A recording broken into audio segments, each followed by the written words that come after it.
and violates the multilateral structure of the United Nations organization and threats that region from Asia, Central Asia, and Middle East with an escalation that we don't know how far it can get.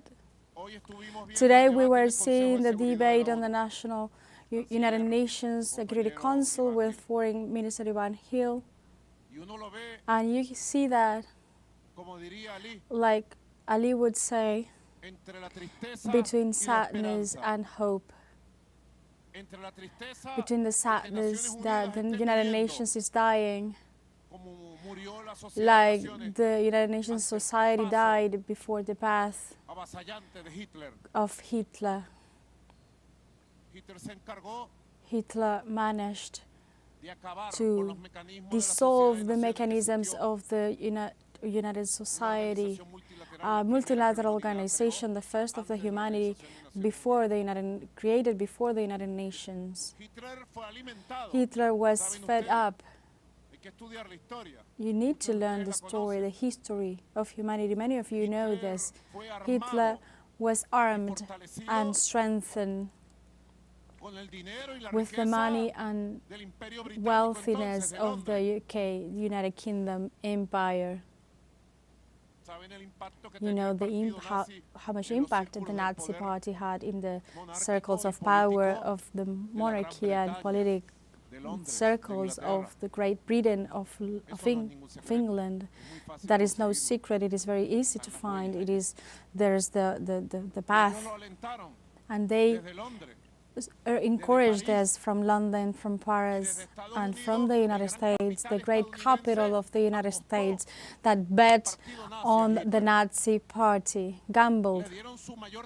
They gave the Nazi the most powerful technology, industrial power, armed power, and they encouraged the anti-Semitism, anti-communism, and war like against the Soviet Union, because they were preparing Hitler to face him to the Soviet Union.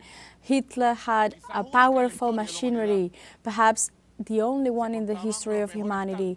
He had the biggest war tanks, 50,000 at least. And you need to see how is it possible that a nation has 15,000 war tanks to put it into this effort. Those were the most advanced war towers unbattable. When Hitler invaded the Soviet Union, they put an army of over 500,000 soldiers, well prepared, qualified, with a unique logistic of all kinds, that put them very near to the Kremlin, as we were speaking when we took part in the 80th anniversary ceremonies. You can count them on thousands, the modern weapons, tanks, airplanes that entered to demolish the Soviet Union.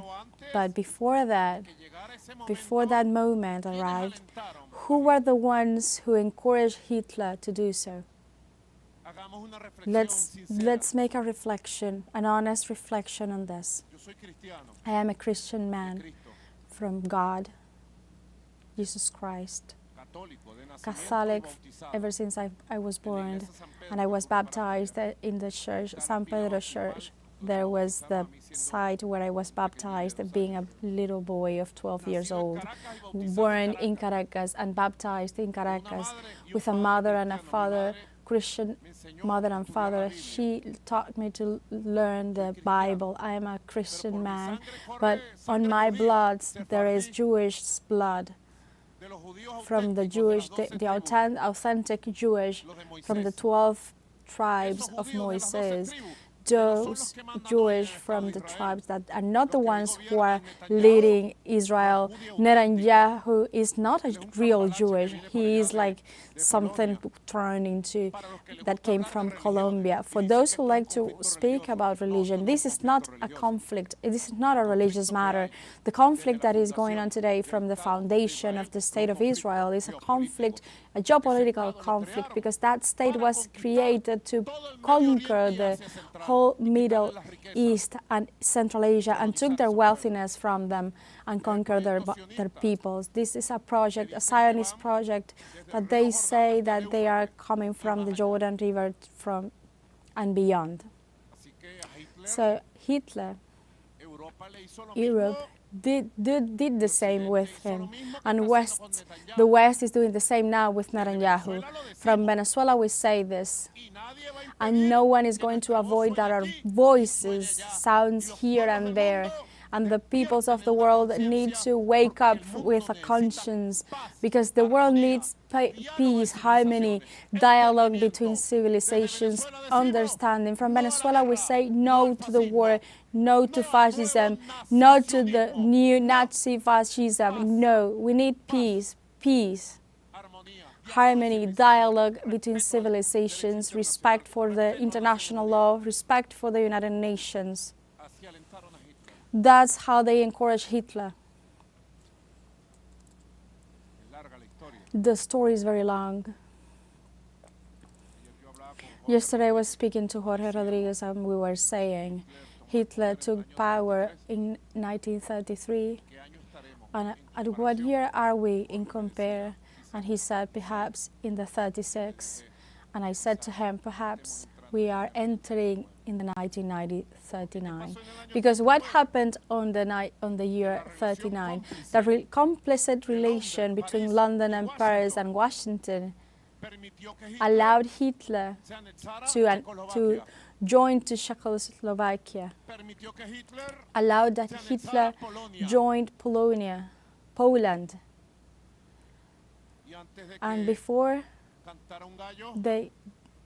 in a blink of an eye, they took in 24 hours Paris, and then afterwards he took all of France. Delcy learned that story very well when she studied in France. And then he started his operation to destroy London and Great Britain. There was never a self-critic on London, Paris and Washington.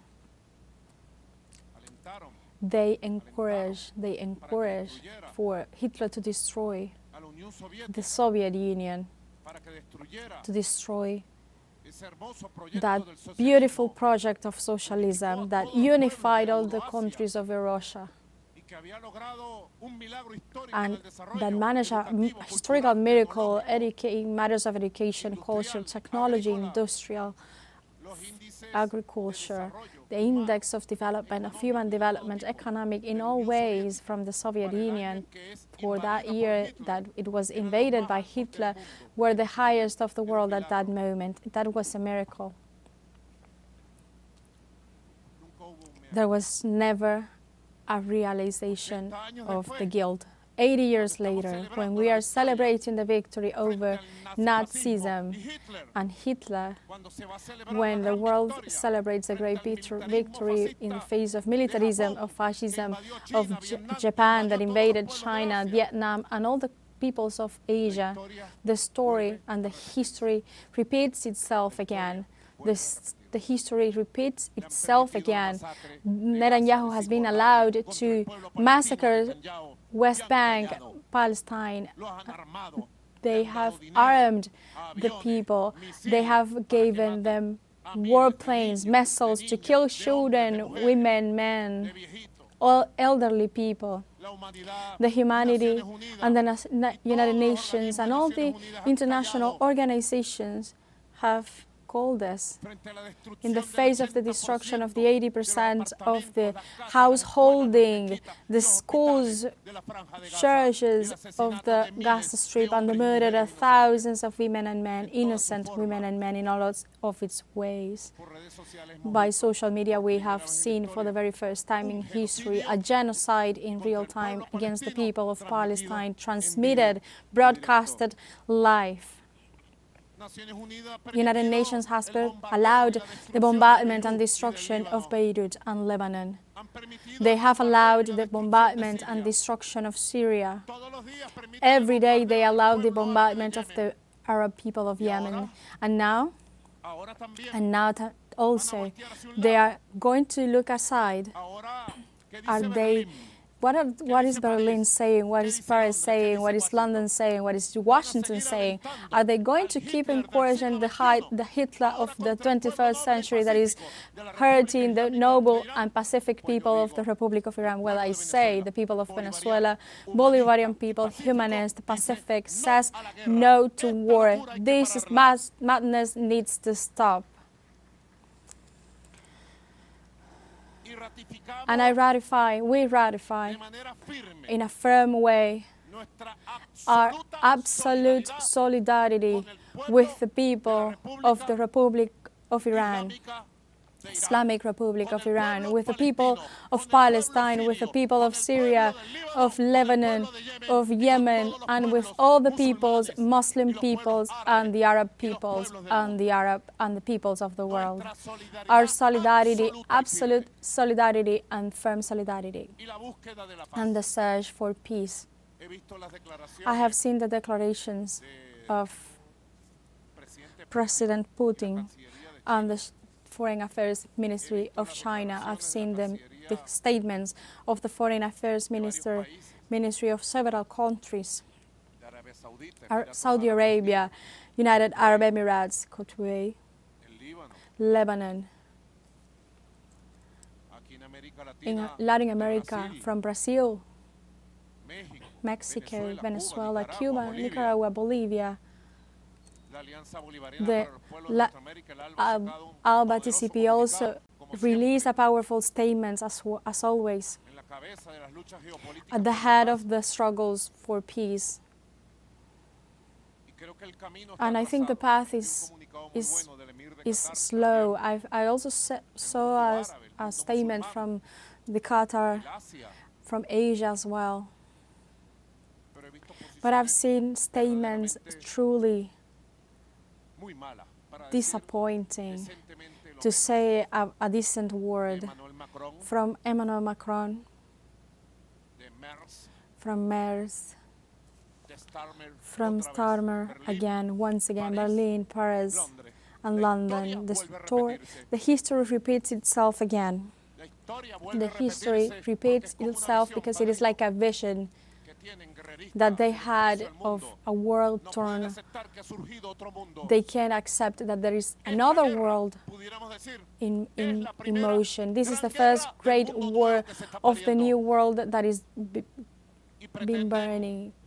And they pretend with this war, with this Ukraine war against Russia, and with the massacre of the people of Palestine, to threaten us and put them in fear of the peoples of the world that want the development, the peace, dignity, and justice and equality.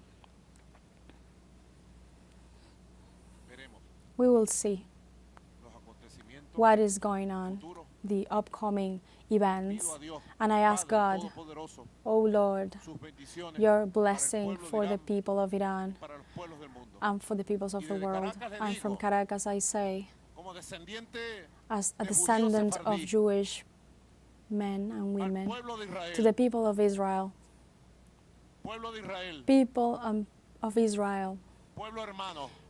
brotherly people of Israel, as a Jewish and as a Christian, as an heir of Sephardi, I want to say to you, put a stop to the nonsense of Netanyahu. Only the people of Israel can stop this nonsense. Where is this war-torn world taking us?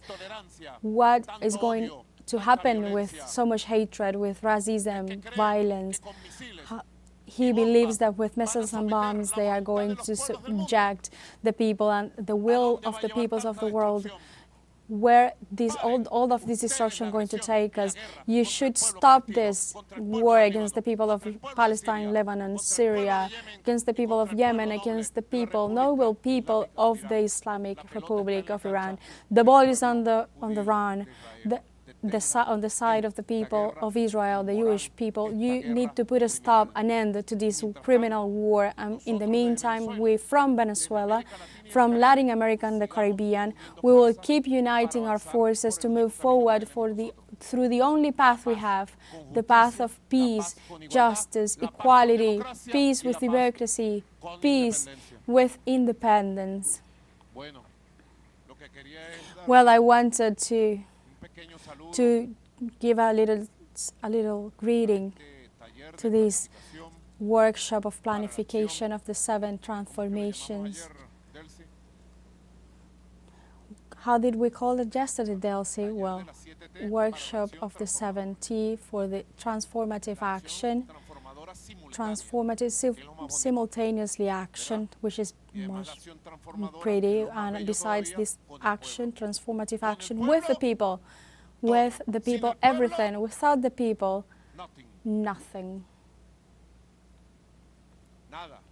Nothing.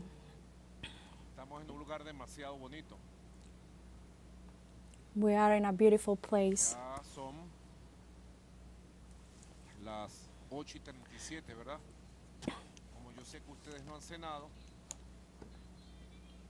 We were live to Caracas, Venezuela, where President Nicolás Maduro condemned the attack that Israel performed against the people of Iran. And from Caracas, Venezuela, the President urged for peace, called for peace in the world, and also urged the people of Israel to put a stop to this nonsense of the Prime Minister Benjamin Netanyahu.